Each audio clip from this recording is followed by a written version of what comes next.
বগুড়ায় এখন ৩৬ থেকে ৩৮ ডিগ্রি পর্যন্ত তাপমাত্রা। এরই মাঝে আপনাদের জন্য কষ্ট করে ভিডিও বানাতে হচ্ছে। গত ভিডিওতে ছোটখাটো একটা সাফল্য উপলক্ষে ছোটখাটো একটা গিভঅ্যাওয়ে অ্যানাউন্সমেন্ট করেছিলাম। বলেছিলাম বলতে আপনাদের কাছে কথা দিয়েছিলাম, সেই সম্পর্কে যাবতীয় তথ্য আজকের ভিডিওর শেষে থাকছে। যারা ওই গিভঅ্যাওয়েতে অংশগ্রহণ করতে চান তাদেরকে এই ভিডিওটি শেষ পর্যন্ত দেখার অনুরোধ রইল, কারণ ডেডিকেটেডভাবে শুধু গিভঅ্যাওয়ের ভিডিও বানিয়ে আপনাদের সময় নষ্ট করতে চাই না। স্মার্টফোনের ব্যাটারি বা চার্জিং সংক্রান্ত বিষয়ে মোটামুটি সব ধরনের তথ্যই আমাদের জানা। গেমিং করার সময় বা হেভি টাস্ক করার সময় স্মার্টফোনকে ব্যবহার করা উচিত না। চার্জিং করার সময় প্লাস্টিক কভার খুলে চার্জ করা উচিত। ফোনের original data cable, original charger ছাড়া লোকাল মার্কেট থেকে চার্জার কিনে চার্জ করা উচিত নয়। ব্যাটারির লাইফ স্প্যান শেষ হয়ে গেলেও আমাদের অফিসিয়ালি ওই কোম্পানির চার্জার কিনে ব্যবহার করা উচিত। এগুলো আমি আপনাদের আগেই জানিয়ে দিয়েছিলাম। স্মার্টফোনের যত্ন কিভাবে নিতে হয়, ব্যাটারির যত্ন কিভাবে নিতে হয়, সঠিক পদ্ধতিতে কিভাবে চার্জ করতে হয়, এই সব কিছু নিয়েই আমি আপনাদের পূর্ববর্তী ভিডিওগুলোতে আলোচনা করেছিলাম। আপনারা যদি আপনাদের হাতে থাকা স্মার্টফোনগুলোকে সত্যিই ভালোবেসে থাকেন, তাহলে আমি আশা রাখছি আমার ওই ভিডিওর কথাগুলো আপনারা মেনে চলছেন। ওই সব কিছু ছাড়াও কারেন্ট জেনারেশনে নতুন যে ব্যাটারি বা ব্যাটারি টেকনোলজি রয়েছে, সেই সংক্রান্ত নতুন কিছু প্রশ্ন আমাদের মাথায় হঠাৎ করেই উঁকি দেয়। চার্জিং বা ব্যাটারি টেকনোলজি নিয়ে পুরাতন ভিডিওগুলোর লিঙ্ক আমি এই ভিডিওর ডেসক্রিপশনে দিয়ে রাখছি, কিন্তু আজকের ভিডিওতে আপনারা কি জানতে পারবেন? ভিডিওটিকে না টেনে একদম শেষ পর্যন্ত দেখতে থাকুন। দেখতে পারবেন আপনার মনের যে কমন প্রশ্নগুলো আসে সেগুলোই আমি এক এক করে আপনাদের সামনে তুলে ধরছি।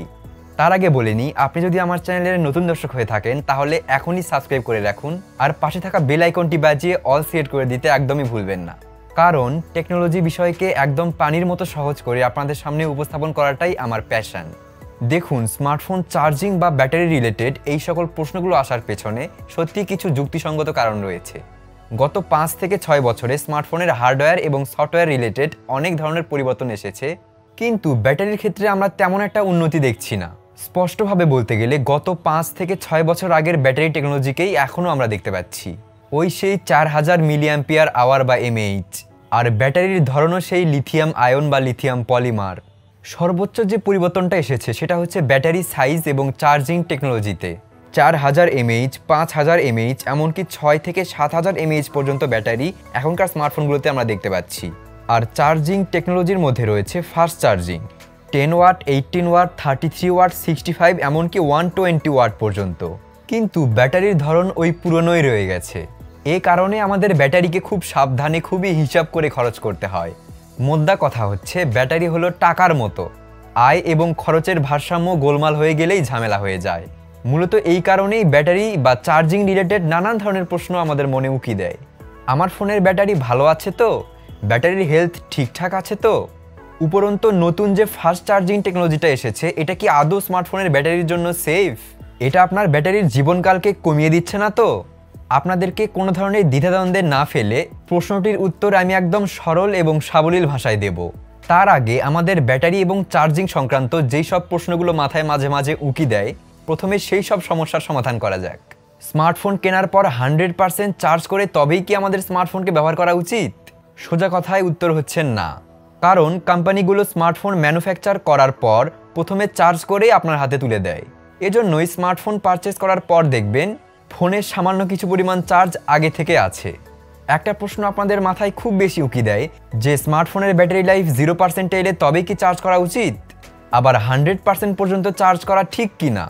এক্ষেত্রে আমি বলবো 100% পর্যন্ত চার্জ করলে কোনোই সমস্যা হবে না, কিন্তু আপনার ফোনের ব্যাটারির পার্সেন্টেজ যদি 0% থেকে 5% পর্যন্ত থাকে, তাহলে আপনার স্মার্টফোনের ব্যাটারির উপর একটা এক্সট্রা স্ট্রেস আসে, যেটা আপনার ব্যাটারির লাইফ স্প্যানের জন্য মোটেই সুবিধার না। আগের দিনে চার্জ 100% হয়ে গেলে আমাদের সামনে একটা ওয়ার্নিং চলে আসতো। আমাদেরকে বলা হতো ব্যাটারির লাইফ স্প্যানকে ঠিক রাখতে এখনই ফোনটিকে চার্জ থেকে খুলে ফেলুন। এখন কিন্তু আসে না, কারণ আজকের দিনে টেকনোলজি এতটাই উন্নত হয়ে গেছে যে চার্জ সম্পূর্ণ হয়ে গেলে আপনার ফোন অটোমেটিক্যালি চার্জ নেওয়া বন্ধ করে দেয়। ওভার চার্জ একদমই হতে দেয় না, যার ফলে আপনি চার্জে দিয়ে নাকে তেল দিয়ে ঘুমোতে পারবেন।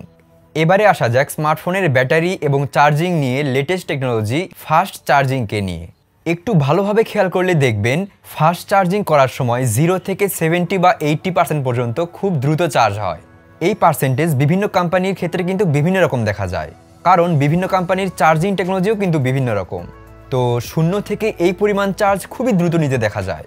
কিন্তু এরপর একটু ভিন্নতা দেখা যায়, সেটা হচ্ছে চার্জিং খুব স্লো হয়ে যায় বা ওই জায়গা থেকে 100% পর্যন্ত পৌঁছতে তুলনামূলকভাবে বেশি সময় নেয়।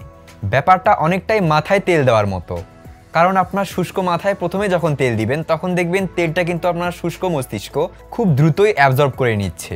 এরপর মালিশ করার পর আবার যখন তেল দিবেন তখন কিন্তু দেখবেন বেশি পরিমাণে তেল দিলে আপনার চিপ বেয়ে তেল গড়িয়ে পড়ছে। ফাস্ট চার্জিংয়ের ক্ষেত্রেও তেমনইভাবে প্রথমে খুব দ্রুত চার্জ নিবে, কিন্তু শেষের দিকে একটু সময় নিয়ে ধীর গতিতে চার্জ হবে, কারণ শেষের দিকে চার্জ গ্রহণ ক্ষমতা কমে যায়। আর এটাও একই গতিতে চার্জ করলে বিভিন্ন রিয়াকশনের কারণে ব্যাটারির ক্ষতি হওয়ার সম্ভাবনা থাকে। হ্যাঁ, এক্ষেত্রে তেল গড়িয়ে পড়ার মতো ঘটনা ঘটে না ঠিকই, কিন্তু সেটা চার্জিং টেকনোলজির উন্নয়নের কারণে। সারাংশ এটাই যে ফাস্ট চার্জিংয়ের ক্ষতিগুলোকে ওভারকাম করার জন্যই কোম্পানিগুলো ব্যাটারির শেষের কিছুটা অংশের চার্জের স্পিডকে কমিয়ে দেয়। কিন্তু এরপরেও একটা প্রশ্ন থেকে যায়, অপো, ভিভো, শাওমি, রিয়েলমি এই সব কোম্পানিগুলো কিন্তু অনেক বেশি ওয়াটের ফাস্ট চার্জিং আমাদের সামনে উপস্থাপন করেছে।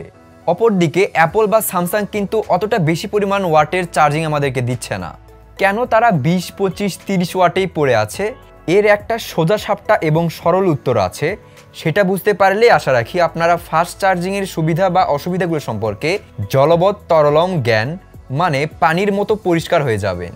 সেটা হচ্ছে আপনার ব্যাটারির লনজিটিভিটি কমে যায় বলেই এখনও স্যামসাং বা অ্যাপলের মতো কোম্পানিগুলো খুব বেশি পরিমাণে ফাস্ট চার্জিং টেকনোলজি ব্যবহার করছে না। এখন প্রশ্ন আসছে, কেমন পরিমাণে কমে যায়? স্যামসাং বা অ্যাপলের ইউজার বেস সম্পর্কে জ্ঞান থাকলে আপনি অলরেডি প্রশ্নটার উত্তর সম্পর্কে জানেন। বুঝতে সমস্যা হলে বলে দিই, অ্যাপল বা স্যামসাংয়ের মতো কোম্পানিরা জানে যে তাদের ইউজাররা তাদের ফোনগুলোকে মিনিমাম 3 থেকে সর্বোচ্চ 4 এমনকি 5 বছর পর্যন্ত ব্যবহার করেন।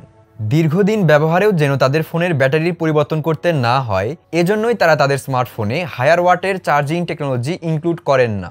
তাহলে কি শাওমি, অপো, ভিভো এইসব কোম্পানির ফোনের ব্যাটারি 2-1 বছরেই নষ্ট হয়ে যাবে?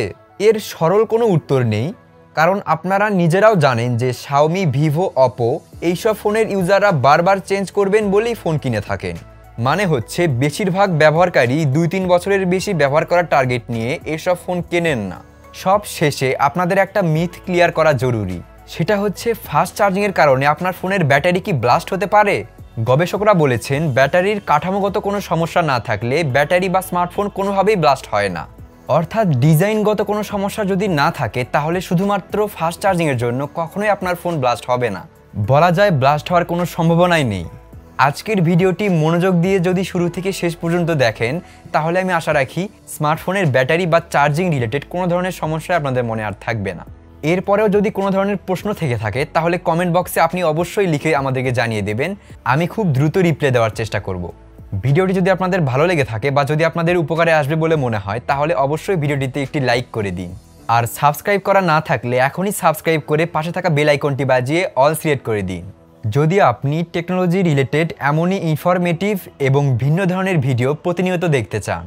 ফাইনালি এবারে আসা যাক আমার সফলতা উপলক্ষে আপনাদের জন্য আমার তরফ থেকে উপহার বা গিভঅ্যাওয়ে প্রসঙ্গে। এই গিভঅ্যাওয়ের কারণ হিসেবে বড় ইউটিউবাররা কি বলবেন আমি জানি না, তবে আমি আপনাদের থেকে আশীর্বাদ পাই, আমার মন ভালো রাখতে পারি। আপনাদের সাথে যদি এই আনন্দটা শেয়ার করতে নাই পারি, আপনাদেরকে ধন্যবাদ দিতে না পারি, তাহলে আমি কখনোই মন থেকে স্বস্তি পাবো না। এজন্যই ইউটিউব থেকে কোনো ধরনের ইনকাম না হওয়া সত্ত্বেও নিজের পকেট থেকে সামান্য কিছু পরিমাণ টাকা খরচ করে আমার সফলতার আনন্দ আপনাদের সাথেও শেয়ার করতে চাই। এই লক্ষ্যে সর্বমোট 500 টাকার 2টি থেকে 3টি উপহার সমান সংখ্যক সাবস্ক্রাইবারকে দেওয়ার মতো হয়তো আমার সামর্থ্য আছে। গিভঅ্যাওয়েতে অংশ নেওয়ার নিয়মগুলো আমি এখনই বলে দিচ্ছি। এই ভিডিওর ডেসক্রিপশন বা ফার্স্ট কমেন্টে একটা গুগল ফর্মের লিঙ্ক দেখতে পাবেন, সেখানে চাওয়া তথ্যগুলো অবশ্যই পূরণ করে দিতে হবে।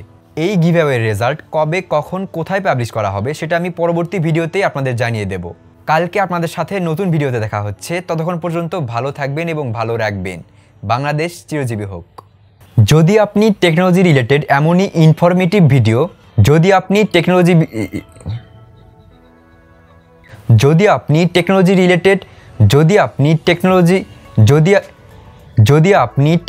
রিলেটেড এমনই ইনফরমেটিভ এবং ভিন্ন ধরনের ভিডিও প্রতিনিয়ত দেখতে চান। ফাইনালি এবারে আসা যাক আমার চ্যানেলের